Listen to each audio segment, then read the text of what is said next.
Hello and welcome to SweetSpotDFS. This is a preview for the 2020 Genesis Invitational. Before we get into the preview, I do want to provide a friendly reminder. If you want to watch this video or other videos in a faster speed, there is an option to do that on YouTube. It's called the playback speed function, and you can find that by hovering your mouse on the video or over my face, and the icon will be somewhere over here. Click that, playback speed. I'd recommend myself in 1.5 times speed. I've listened to myself in 2 times, and it's okay. Kind of sounds a little like a chipmunk, but it's still doable. But 1.5 times sounds pretty normal. For those on mobile, you can find that in the vertical ellipses just above here. You'll also find the playback speed function there as well. I do this with all of my DFS videos that I listen to. It's really helpful and it saves time. And to save time even more, I have timestamps down in the description. So you can go over whatever you want to listen to, and it won't hurt my feelings. I understand time is of the essence, and I like to make long videos. So if you want to get through it faster, those are 2 great ways to do so. But let's go ahead and get right into what I'm going to talk about. I'm going to go over course information. I'm going to go over course history, recent form, the 2019 DK page, grass stats, and swing stats. Right away, we can go ahead and talk about the course information. So we're at the Riviera Country Club. This is no surprise. This tournament's been around for a long time. It has been named different things. So it used to be called the Northern Trust. It's now the Genesis Invitational. It was the Genesis Open not too long ago. But it's still at the Riviera Country Club, which is essentially in LA, Pacific Palisades. This course is a par 71. It's 7,300 yards, and it's a tree line golf course. It's a tight tree line golf course. In fact, as I looked over the course, just the course information, or I should say the overview of the course, I was paying attention to see how narrow some of the fairways were, some of the holes were, because those trees actually aren't too far off of the fairway. So it's not like you have a lot of rough between the fairway and the trees. I would say we kind of want to think about, golfers that have good accuracy off the tee. Not every hole requires a driver. You'll see actually a lot of people hitting 3-wood off a hole 1, which is a par 5. They can still reach it in 2 because it's a shorter par 5, but it's split by rough in between the 2 fairways. But it is a pretty long golf course, needless to say. 7,300 yards at a par 71. It's fairly long.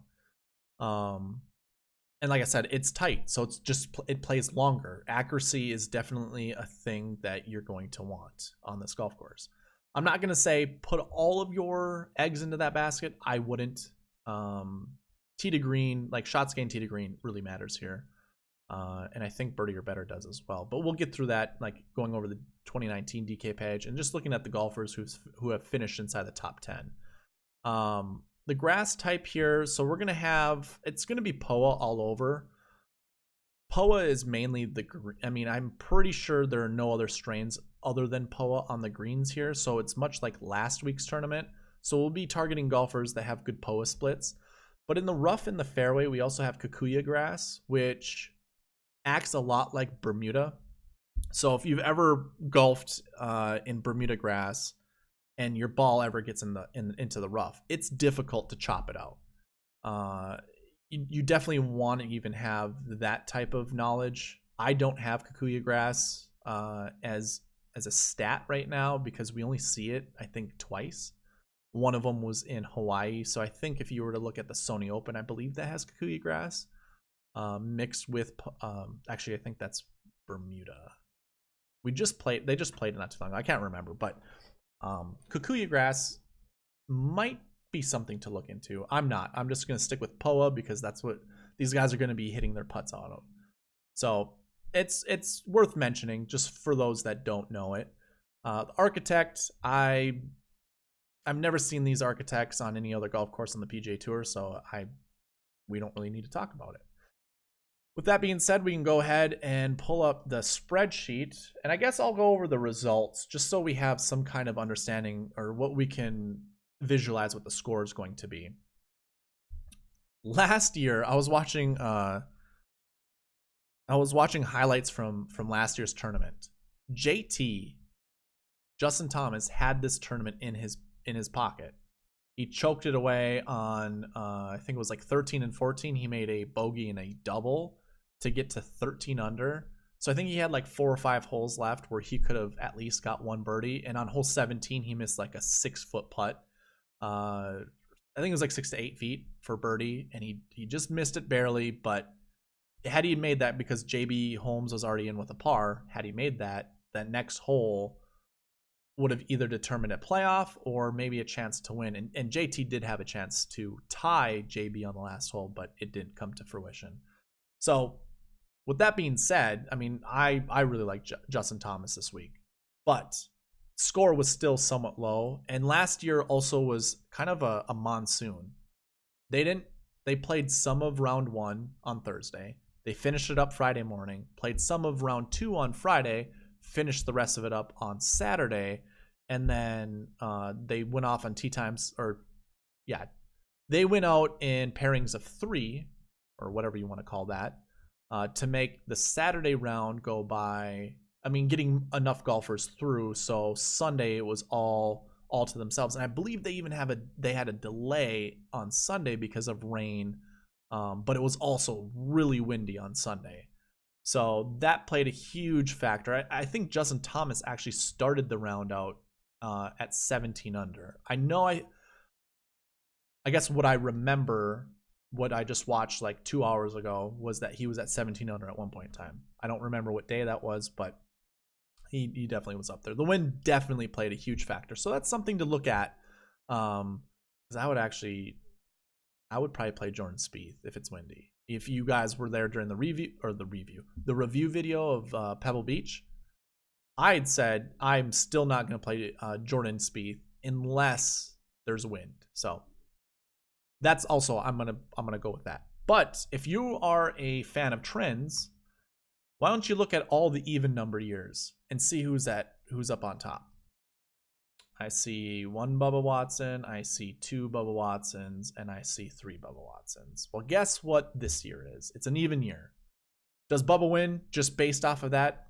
You know, in all honesty, his stats look really good for this week.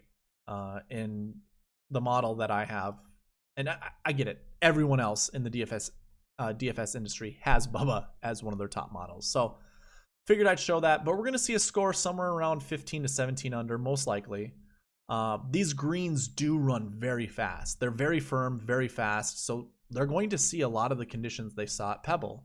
I'm not saying grab golfers that did well at Pebble, but it might be worth, a look, like a Dustin Johnson who fell off on Sunday. He might be a good play for this tournament. I know Rory McIlroy does really well on firm and fast greens, so he's another player to go with. Same with Tiger. So we'll see. But let's go ahead and get into the recent form. Oh, I'm sorry. We'll go and talk about course history. So I have the course history up. It's sorted by average finishing position, and I've filtered out golfers who are not playing. So you see right away, Jon Rahm, 9th place finish here last year. But he's only played it once. Still, I think this is a course that favors Jon Rahm. And in all honesty, I forgot to mention this during the course information part, but as I was also reviewing all of the holes, like the overview of them, I only saw 2 holes that you needed to hit a draw on, a right to left shaping shot. The rest of them were left to right shaping shots. So we really want right-handed golfers that hit fades. So obviously like a Dustin Johnson or even a Jon Rahm. Jon Rahm is notorious for hitting his fade. Or we want golfers who can work the ball both directions. That would be Phil and that would be Bubba. They would have to be hitting draws more so than fades, but still, being a lefty at this golf course is a bit more advantageous because they're hitting draws, which means the ball's going a little bit further. And it's also easier to hit through the wind. It's a bit more difficult to control, but you definitely want to hit a draw when it comes to hitting a ball into the wind. So, I mean, you can favor Bubba, you can favor Phil. Phil has decent course history here. And as we go through here, you got Steve Stricker, Xander Schauffele, who is a fade. He hits the ball left to right. That's his primary ball flight. Rory McIlroy, which has, no worse finish than 20th. He hits a draw primarily, but he knows how to work the ball both ways. So I'm not concerned about him, not having the right ball shape. Alexander Noren, he also hits a fade. Very notorious for his fade. Adam Scott, I think he's more of a draw, hitting a draw more than a fade, but I know he can work the ball both directions. DJ, notorious for hitting a fade. If we take out the missed cut in 2013, 5.67 is his average, which is far and above better than anyone else here. So keep that in mind. That missed cut in 2013, I'm not sure what it is, but second, fourth, first, 16th, not great, 9th, not great. And he's kind of priced a little low in this field, so I kind of like that quite a bit, looking at the player field. Carlos Ortiz, I don't remember what his price is, but that's a pretty good average for kind of a relatively unknown. Justin Rose, again, pretty decent course history, and a model that I'm looking at are golfers who did not play the year before tend to do well here, especially when they don't play the week before, which Justin Rose did not do either of. So he might be on the top list of following that trend. I would say Justin Rose, I'm not going to say lock him in for a top 5, but I like his chances of getting top 5. And at his price, $8,500, lock that in. JT Poston, I'm not going to say much about JT Poston. Here's Phil. I don't know what you want. Phil had a really good showing at Pebble. I am kind of the mindset that he ran out of gas on Sunday. All of his magic happened on Saturday. And if it wasn't for Saturday, we wouldn't be talking about Phil. He chipped in a lot during that round of golf. I don't see that happening here. So I'm probably going to stay away from Phil. I don't remember what his price is, but if it's over 9,000, I'm not playing him. I'm okay. I will put him in 1 or 2 lineups just to have him in a lineup in case he does go off. And then I'll probably put him in some kind of winner take all, like 25-cent game. So that's where I'll end up having Phil, because I don't trust him in any of my other lineups. Hideki Matsuyama, I guess if we take away his missed cut in 2017, 11.75 is decent. He's kind of priced a little low, and I think it's a good I think it's a decent play. I'm not that sold on Hideki, but I will be playing Hideki. And then we have JT, which just seems to be trending in the right direction. Obviously he went up in 2016, but he hasn't missed a cut. And he is one of my favorite plays. I just think this guy's going to have a great year, regardless of what he does at this tournament. Well, let me say it a different way. I think he's going to have a great year, which means he has the potential to do well at this tournament. I think he can win any tournament he's playing in. He's that good. And I think I just don't see any weaknesses in his game. He's just been trending up. I think he will be one of the best golfers at the end of the year. He might be player of the year, honestly. And then we got Bubba. Now we take Bubba's withdraw out of 2017 for whatever reason. And I mean, you've got a pretty decent average here. But again, every other year he's winning a tournament. Does he win it this year? We'll see. That's all I'm going to talk about with course history. We can go ahead and get into the recent form, which I'm going to start out with the 2019 recent form, as you can see with my cursor over here. I definitely copied and pasted. That's why you see that. But 2019, so we see JB Holmes at the top. Now, the first thing I want you guys to recognize, and this has been for the last couple tournaments, this course history column here, it's populated with a number, meaning golfers who do well here have played here before. So much like what I've said the last 2 tournaments, you want some course history. As you can tell, you don't need good course history. You just need some. I mean, obviously, I guess these 2 here, good course history. Rory, good course history. Even JT had good course history. And I'm not going to even take it against JB. 44 means that's your 40 to 60 range, which is not bad. But I don't see anything here that's like, okay, we definitely want to only target golfers that have good course history. Although I would say 5 out of the top 8. And I guess, yeah, how about this? No. We'll cherry pick this. So really 4 out of the top 7 have good course history. But you do have a missed cut, and it looks like Siwoo Kim only played it one time before, I'm guessing.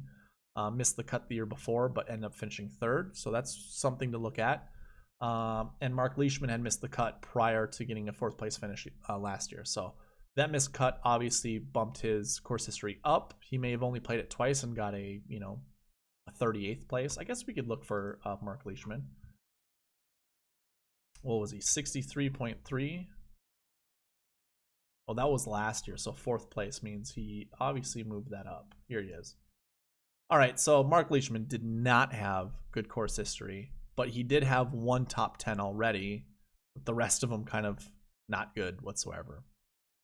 I don't know. I really don't know how to take that, other than just saying any course history will do. So keep that in mind as we go through all the other couple years here. Again, here's 2018, some course history, and like even looking at the last year results. So this is obviously, which this stat represents what happened the year before. So I mean, like Justin Thomas in 2018 was 9th. Can we find him here? We sure can. And I did try to I tried a player profile type of spreadsheet where I could figure out what did they hit most likely. I only did it for 1 year, and I think it was just for this tournament. So don't get your hopes up in seeing that. I just, off of general knowledge, I know how a lot of these guys shape their shots. But you see a couple top 20 finishes in here, or I should say a few. We do have a couple missed cuts. That's what the 85 signifies. And then the other ones are just just finishes, basically. Nothing really super telling, but I do like the top 20. You're going to see that quite a bit as we get through here. We got 2 more inside the top 10, another missed cut, and then some finishing positions here. Since this is the recent form section, I do want to go over recent form, because now we just have one tournament that doesn't apply in the rotation. This would have been like 10 weeks prior, and these are the last 6 weeks. So it doesn't really, this shouldn't apply, but we still can use it in our recent form. I don't mind. Like, this obviously will bring Charles Howell's recent form down, but whatever. It's going to look like you want decent recent form. Obviously JB didn't have decent recent form, but this is a course he does well at quite a bit. And he would have been 2nd last year if it wasn't for JT just choking it at the end.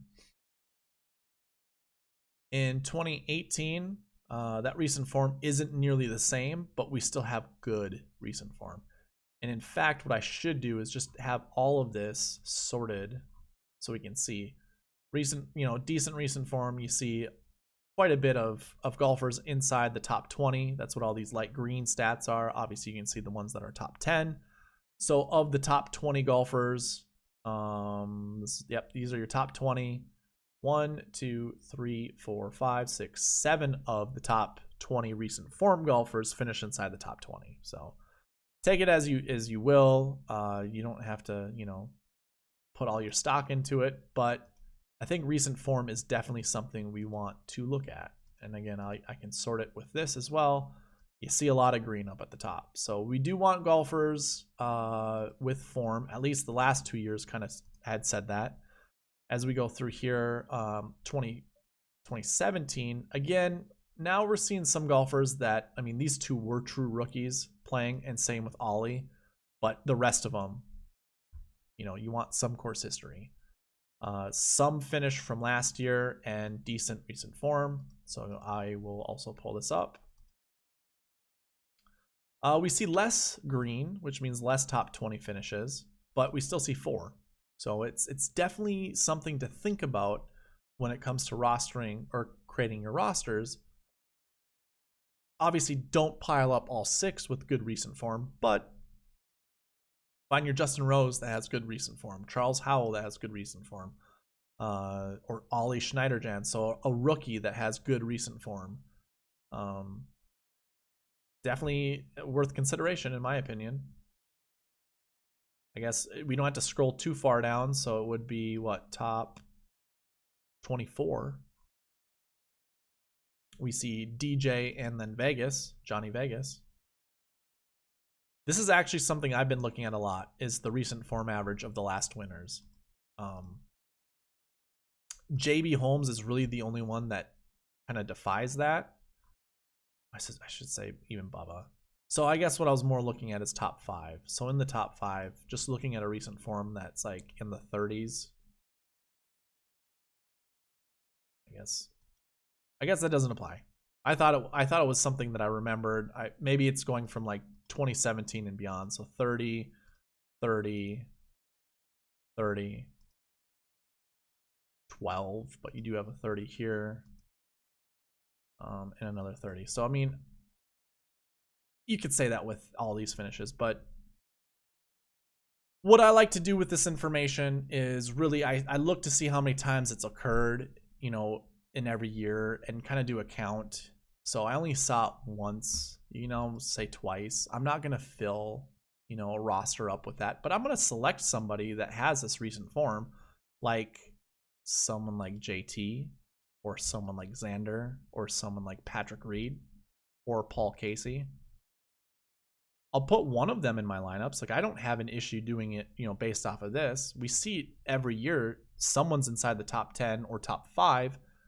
What are the chances are Justin Thomas, even Hideki, Xander, Reed, or Sungjae, or Paul Casey do it? You know, it's very likely. It's very doable. So that's something I'm going to be looking at, and it fluctuates, you know, year by year.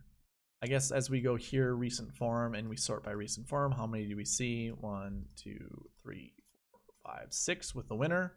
So of the top 20 with recent form, 6 of them are basically top 11. So you could probably create a lineup based off of those, just depending on what their price was for that year. It's just an interesting way to look at it. It's not an end-all be-all, so don't, you know, I'm not going over this telling you like, hey, you want to be looking at the stuff, because obviously now we find only 4 golfers in the top 20 that had, I mean, 4 golfers with the top 20 recent form of that year finished inside the top 20, and really only Jordan Spieth had the best result with a 4th place. Everyone else was 14th. But still, decent recent form. Really, you're not seeing a lot of terrible recent form. Like Paul Casey, we know he's a good golfer. Something must have been going on here. You know, hard to tell. Jason Kokrak, this is a tournament he's usually good at. Obviously, his course history wasn't good at this time. But again, my stats only go back to 2013, so I wouldn't know what he was like prior to that. And he's been on tour for a while, so I mean, my apologies for not having those stats, but I'm not going to go further back than that at this moment. Did we do this one already? I think we did. Yep, we did. And let's see what 2014 looked like. 1, 2, 3, 4, 5. So 5 golfers inside the top 20 recent form. There are obviously more things to look at, but I do want to present this to you so you have an idea of another layer to look at when you're constructing lineups. Just maybe you're in with it, maybe you're not, maybe you just like, this is stupid, and that's totally fine. But it's something for you guys to see that you wouldn't have seen before. So it looks like somewhere between 4 and 5 golfers, you can almost guarantee inside the top 20 for recent form will finish inside the top 20, top 10. So if I went back to the 2020 recent form and looked at the top 20, here you go. We got some low price guys down here like Corey Connors, Brendan Todd, Alex Noren, JB Holmes is down there, Colin Morikawa. He's a good fit for this golf course. He likes to hit a fade. He's a right-handed golfer, so this fits his eye, and he's very accurate with his driver, with his irons, everything. So definitely worth a play. Tony also hits a fade. Tony Finau. Cantlay, I believe, is more of a draw golfer, but he has had success here before. It's really up to you. There's Bubba. Bubba with some of the best recent form coming in here. The only thing is, if we look at 2018 Bubba did not have good recent form. 2016 Bubba had a miscut at Pebble. That's where you would typically make the cut. Okay. At Pebble, if you have an MDF at Pebble, it's because you would have made a normal cut. If there wasn't a 3-round rotation or 3-course rotation and the cut ending on a Saturday. So it's like typical Saturday cut rules, which is top 60 in ties. He would have finished somewhere between 60th and 70th. I think it was top 70 at that time. Yeah. So I just put 75 because that's my way of tracking that. But yeah, 14th and 10th, you could say, you know, I guess if we delete this, that's pretty decent. So that Bubba, say it was good. So like 2018 Bubba or 2020, he didn't play the week before, so he had Waste Management and Farmers Insurance, and he had the Waste Management here with a top 20 finish. Did not play at Farmers, but hey, I guess if we think of if Bubba does well at the Waste Management, maybe it's time to play Bubba. That's scary. What did he do in 2018? 40th, but still ended up winning. I don't know. Could be worth it. It's just funny to see that. So yeah, hey, Bubba might be the play, honestly. But yeah, the top 20 here, pick 4 golfers you like and put them in a lineup. You know, mix it up. Create 20 lineups and try to make a combination of 4 different ways, you know, in as many different ways as you possibly can. Or maybe you find a core out of this and you're like, yep, that's who I want to play. It'd be worth it. I don't think I wouldn't have an issue with that. That seems pretty reasonable. Shoot.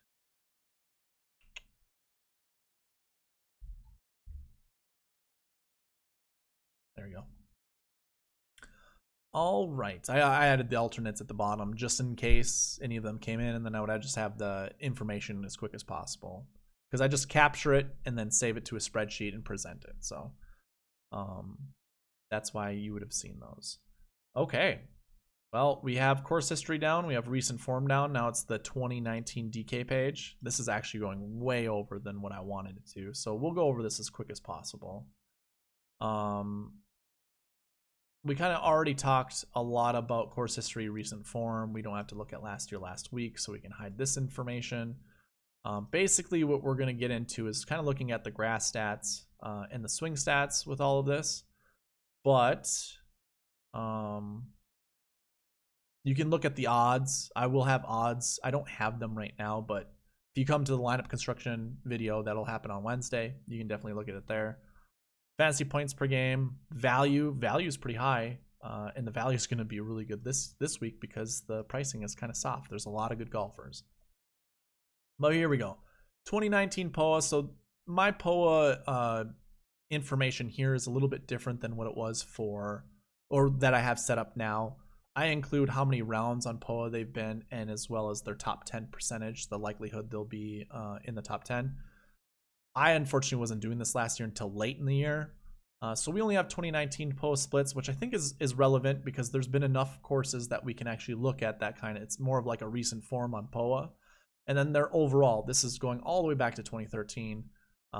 As you can tell, really, Siwoo Kim is the only one that really has bad POA splits. Everyone else, pretty decent.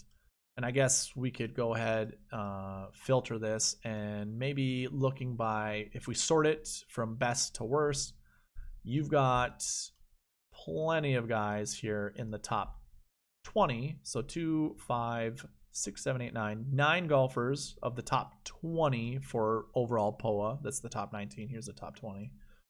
Finished inside the top 20. And a couple of them not too far off. Like a couple 25th, 22 28ths. 37 is not good. 33, I wouldn't say is very good, but looks pretty decent. You know, looking at the overall POA, if we pull up the 2019 POA, we still have quite a few people up here with good finishing positions. So POA is definitely relevant. I think shots gained T to green. I guess I can get rid of the blanks.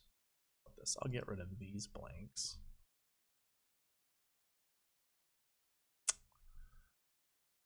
Oh, I'm going the wrong way. We want the ranking up top. There we go. So these were the PGA rank at the time of that year.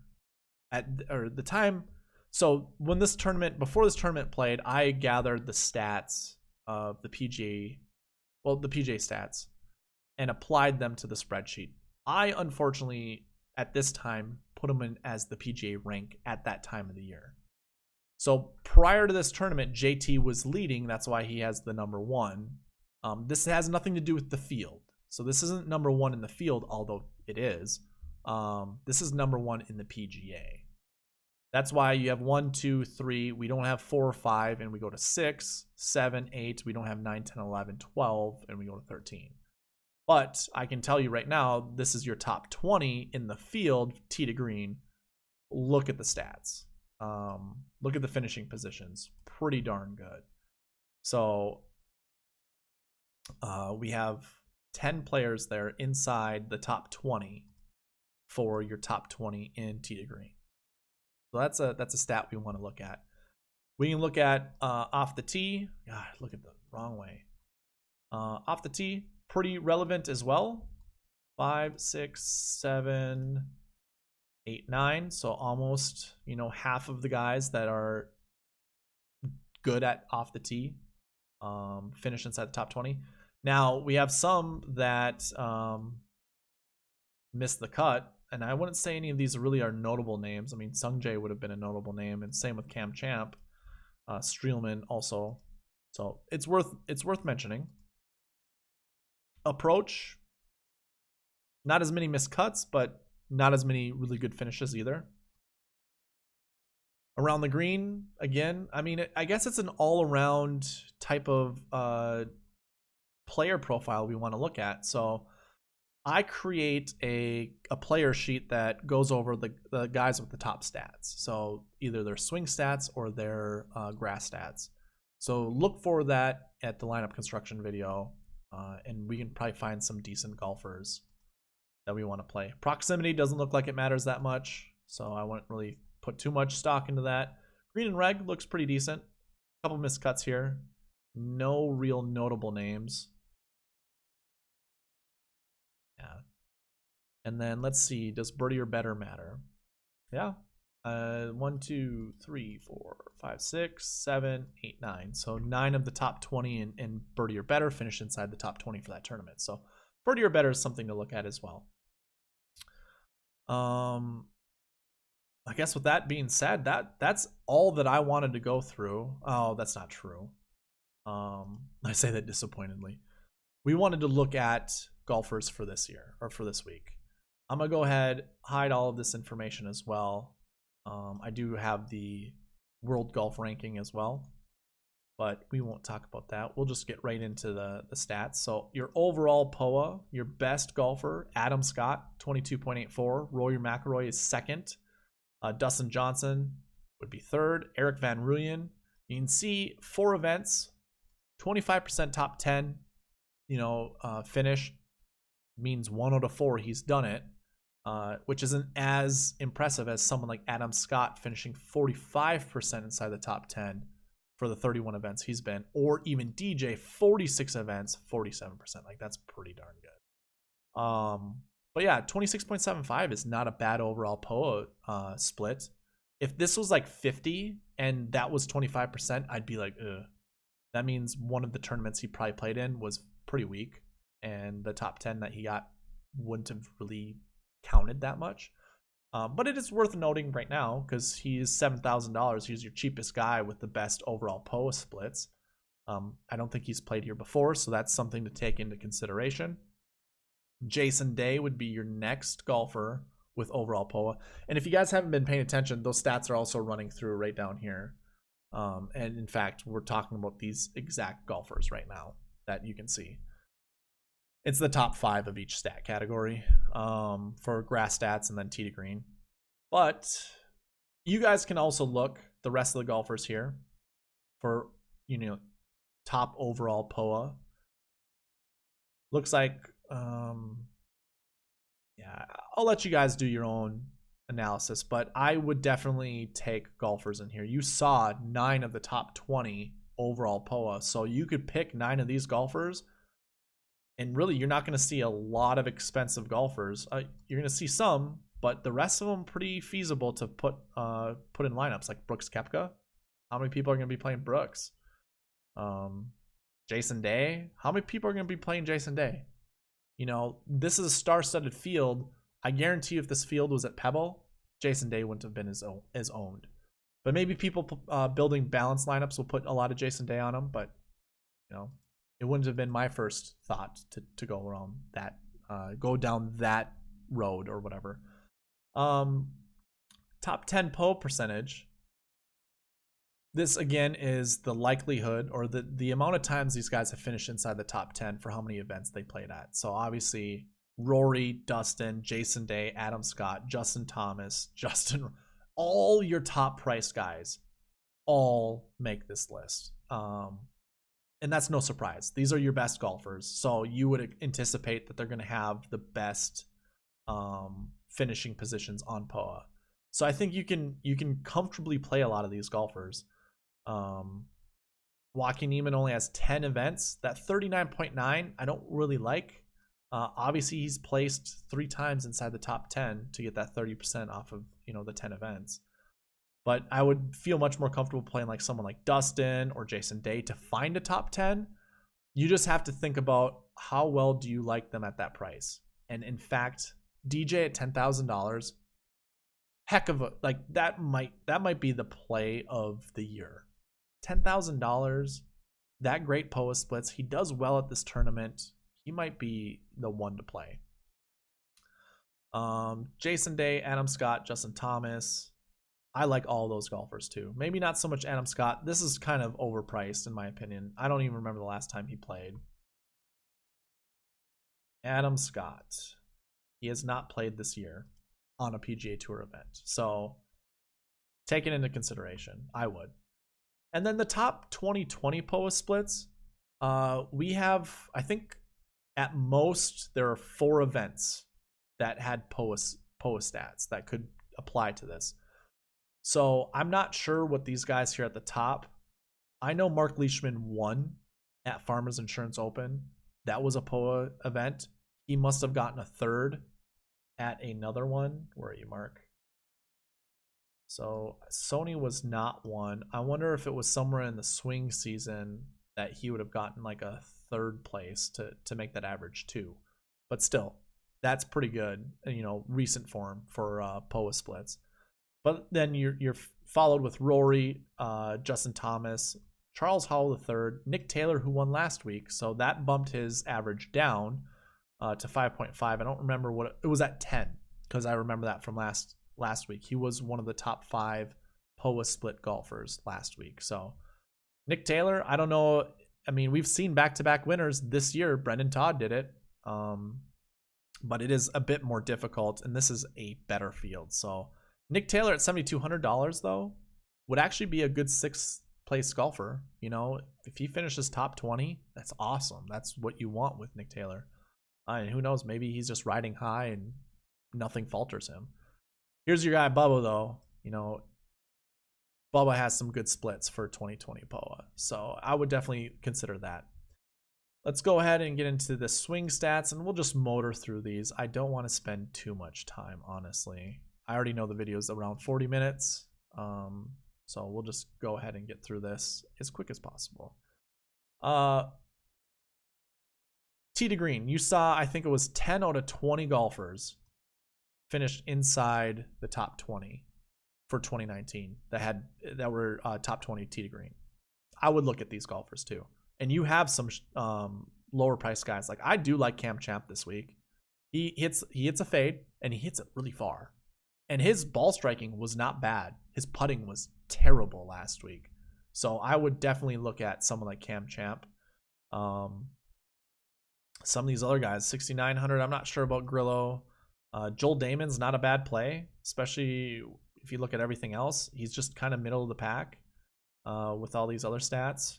Someone to look at. I really like Alex Noren. Really like him this week. 7,300. That's a steal. A lot of good prices. I like Colin Morikawa as well. I think this fits his type of play. So I think there are some really good plays. I'm not sure I want to go all in on a lot of these guys, but definitely consider some of them. I know off the tee wasn't that big of a stat in 2019. I think we got, 7, 8, or 9 golfers. It's still good. I think you're going to find a lot of the tee to green guys here as well. And maybe that's actually worth playing when we think about it. I'm pulling up the 2019 DK page once again and just seeing, tee to green. What does that look like with off the tee? Yeah, it definitely, we want to look at it this way. DeChambeau, that's good. Cantlay, not so good, but I'll keep it there. Rory, pretty good. Jon Rahm, very good. So off the tee and tee to green, it looks like it kind of goes pretty deep. Yeah, it goes decent. This is your top 20 in tee to green. You can see all of them, but maybe Xander had good off the tee stats. So I guess if we apply that to 2020 and go off the tee with tee to green, sorry. Interesting, Rory's not up there. Maybe that's a good fade to play, but Tony, Xander, Justin Thomas, Jon Rahm, Emiliano Grillo, there you go. There's a cheaper play. So here you go. Here are some of your guys that you could pick from. 1, 2, 3, 4, 5, 6, 7, 8, 9, 10. There's 10 golfers right there that have good off the tee with good tee to green. Maybe it's worth playing. Makes me really like Xander more, and it obviously makes me like Justin Thomas much more, and Jon Rahm. Like, I'm probably gonna flick between Thomas and Rahm as my top expensive plays. We do see Bubba here as well, so Bubba again, another good play. Approach mattered some, right? Well, here you go. Don't mind this Chesson down here. I think he's added to the field, but DraftKings has not added him yet, so I have not populated any of the other stats. You can go ahead and ignore him, but it might be worth playing guys with good approach. I mean, that's not bad with Colin Morikawa. He's your third ranked guy for approach, so that might be worth it. No one else. I mean, Tony Finau once again. Emiliano Grillo, pretty decent. Hideki Matsuyama, off the tee doesn't look good, but approach obviously good. Probably going to stay away from Russell Knox a little bit. I will be playing some of him, but only if the bucket system says, hey, he's a good play. Bubba actually has really good approach stats. So Bubba, again, kind of screaming out, play me. Like, I just might. Green and Reg. Furyk is at the top. Man, he could not putt at all last week. I don't know what it was. I'll play some of him, but it's not going to be as much as I did last week. We have Cantlay up here, Grillo, Hideki, Rahm with that green and reg, and Xander. Oof. And Thomas, honest. Okay. So again, hard to choose between all of them. You even have Rory up there. Maybe one deciding factor we can do is look at the birdie or better percentage, because it seemed like that kind of mattered as well. Should just we'll get rid of the blanks. I guess what I'd have to do is even look a little bit further into birdie or better and then tee to green. Okay, so we have one with Bryson, didn't quite finish top 10.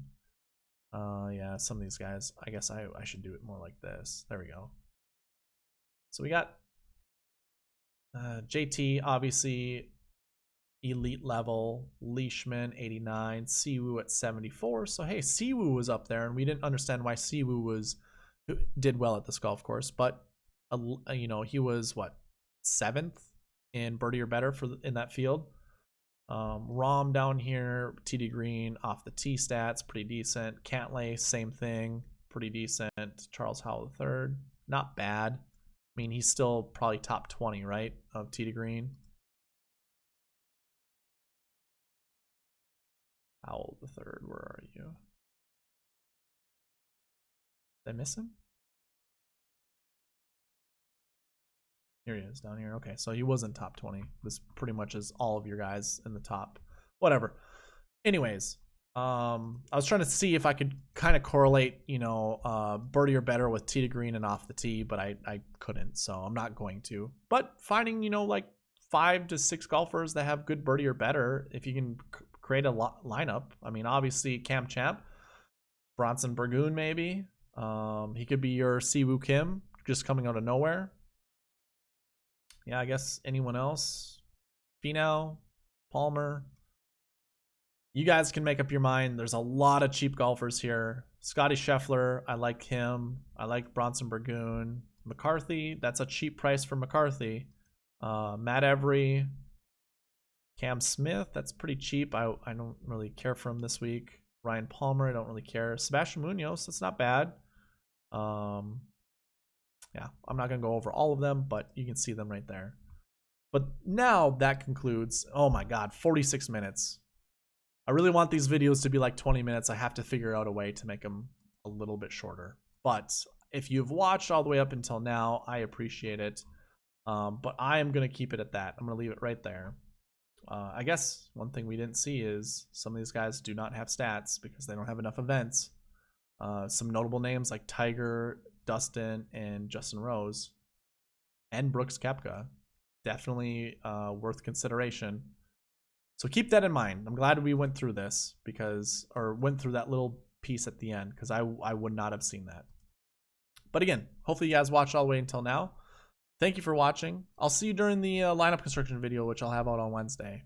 Until then, hopefully you find your player pool and you do well this week. See you later.